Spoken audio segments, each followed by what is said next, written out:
Okay, now let's talk about plugins, because plugins are a way of getting your website to do more fancier stuff than just displaying text and images. So we've seen some widgets that are built into WordPress, and they do certain things, but we might want to do some more advanced things with our website, and we wouldn't really want to learn website programming, right? So in this example, I'm going to go and create a web form, because if we're on the Contact Us page, say, we don't really want it to be putting our full email address right on the page. I personally don't recommend you do that, because people write these computer programs that scan the web constantly, find websites that have email addresses on the page, and then it grabs those email addresses, puts them in a database, and you end up getting spam, right? So it's always best to put a form there instead, and then the form knows your email address. When someone fills out the form, they click submit, the form takes the information and then emails it to you secretly, okay? But WordPress doesn't have a form system built into it, so we need a plugin for that. So let's go into the WordPress admin system, and we're going to use a new section this time. We're going to use the plugins section, which is right underneath appearance. So you can click on the word plugins or click on installed plugins. When you first install WordPress, it comes with two plugins. This ASCII one, which is a way of filtering out comments. So if people come onto your site and post, spam your comments with garbage. So that's another tactic some spammers use. They constantly scan the web for blogs, and then when they find a blog that has got comments enabled, they'll just put advertising messages in the comments, which is, you don't want that. So this ASCII thing is a way of detecting obvious spam comments and automatically deleting them. Okay, and that Hello Dolly one, you can read about that. It's just a bit of fun. I never use it, but by default they're all deactivated. So the fact they're in grey means they're not active, and you have to click on activate. What I said we were going to do is to install a forms module. So when a forms plugin, module plugin. If I use the word module, apologize. It's just the same thing. So in the plugin section, I can either click on add new there or add new here. And if I do that, it's going to ask me what do I want. So WordPress, the guys that originally developed WordPress, they keep a directory of thousands upon thousands of plugins for WordPress. And you remember what I said earlier or in a previous section about WordPress being an open source system? Well, that means that because people can look at the source code for WordPress, it allows them to develop extra features and functions that can just then literally plug into WordPress and work with it. My favorite forms module or plugin is called the Fast and Secure Contact Form. So if I type in Fast and Secure in here, click Search Plugins, it should be able to find it for me. So what we got here, that's where is it? There it is. Fast Secure Contact Form. And you can see which version it's in, and you can also see the average feedback for each of the plugins. Sometimes I have to pay attention to the feedback, sometimes I don't. But I know for sure I've used Fast and Secure Contact Form on enough websites to know that it's pretty good. So to install a plugin, all I have to do is click on Install Now. It says, are you sure you want to install this plugin? And I say, OK. And it's going to download that plugin for us, and then there, it's done it. Unpacking the plugin, installing the plugin, successfully installed Fast Secure Contact Form. Now what it won't do is automatically activate it. So we have to click on Activate Plugin from here, or if we accidentally click away, then we see that Fast and Secure Contact Form is there. But the fact that the word activate is there means it's not activated. So we just click on it, and that will turn it into a white plugin. There it is, and now it is activated. And you can now click on deactivate. Okay, it's complaining. It's saying Fast and Secure Contact Form, you haven't completed meeting scheduler settings. The Fast and Secure Contact Form comes with this feature to allow people to book appointments with you online, but I never use that, to be honest. So I'm just going to dismiss that. You can read up on the ins and outs of the plugin if you wish, but I'm going to just show you the vitals. the way most plugins work is that they're free to use, as it says here. The fast and secure contact form is free to use because it's it's open source and all that. But the guy that's developed this Mike fellow, he's spent hundreds and hundreds of hours developing this plugin for people to use. So rather than charging for it up front, then he gives it away, and then he just asks you, if you use it, please donate a bit of money to him. And I've done this many times. I usually, every time I use it on a site, I donate $5 to him, so that he's kind of getting paid for his work. Because my philosophy is that if the plugin's good enough to use, I obviously want to keep using it for many years, and I also want it to improve. And unless Mike gets paid for it, he's not going to make a living, right? So I always donate a bit of money, and once I've done that, I tick on this box here that says I've donated, and then I click on the update options button, so that then goes away. So please do donate to him. Just give him $5. The donate link's there if you also need it.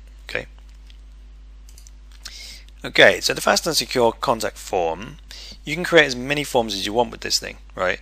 You might want a contact us form, you might want to request a callback form, etc. And the reason why you might want to create more than one is because one form might ask for certain details. A request a callback form might be quite simple. It might just be name and telephone number and maybe time to call back. I'm just going to go through one example here. By default, it's got 4 forms activated. So I'm on form 1 at the moment, and then all the settings below relate to form 1. To save you from losing track, I would suggest that you label your forms with this feature here. So I'll just click in here and I'll call this contact us form, because then I can refer to it later. I'm a bit of a fiend for saving things, so I'm always updating the options so that it saves what I've done, in case I accidentally close the window, or my internet accidentally goes down, or some other horrible thing happens. Okay, so scrolling down here, this little welcome introduction, this is a bit of text that's going to go immediately above the form. I always remove that because I can put it on the page myself. And there's a whole bunch of other options here. What it's saying, who do you want the form details to go to? So when someone fills the form out, click submit, where does it want to go? So this is what I was saying about hiding your email address behind the form. So you type it in here, and then when someone submits the form, it goes to that email address instead of displaying your email address on the website. Each of these features has got a little help option if you want to know exactly what it does. The ones that I use are things like this: email subject. So in here, the email that goes to you when someone submits the form, it's going to send you an email with all the details in it. But what do you want the subject of that email to be? So it could be website inquiry from www.webcatalystdemo.co.uk, or whatever you want it to be, right? And then further down, I'm not going to go through the whole thing here because there's loads to it. The bit you want to know is this bit, the form fields, right? The ones that are by default are like name, email, subject, and then message field, which people could just type in what they want. I typically go to the subject field and turn it off, put not available, because I want the subject of the email that comes to me to be whatever I've typed in here, right? And if I keep that subject field enabled, people will be able to type in what they want. Then when an inquiry comes to me, it will say website inquiry from webcatalystdemo.co.uk, and then it'll add on whatever they put in it, which I don't want that. In my inbox, I want to see straight away if I've got an inquiry through. So they're the 4 ones that are built in, and then you can add any of your own using these extra field bits. The only thing you need to fill in is the label, which is like what the field's for. So this might be company name, and that's pretty much it. You can tick here if it's a required field or not, and also what type of field is it? Is it just plain text? Is it a tick box? Is it what is it, right? But by and large, you'll just use the text fields, and then I'll click on update. Now at the moment we've installed Fast and Secure, but WordPress doesn't know where to put it. Whereabouts should the form appear? And you can activate or display the forms in a variety of different places. You see here it says usage. Add the shortcode in a page, post, or text widget. So this thing, shortcode for this form, is this whole thing here. So if we select everything, including the square brackets, right click on it and then copy, wherever we paste this, the form will be generated.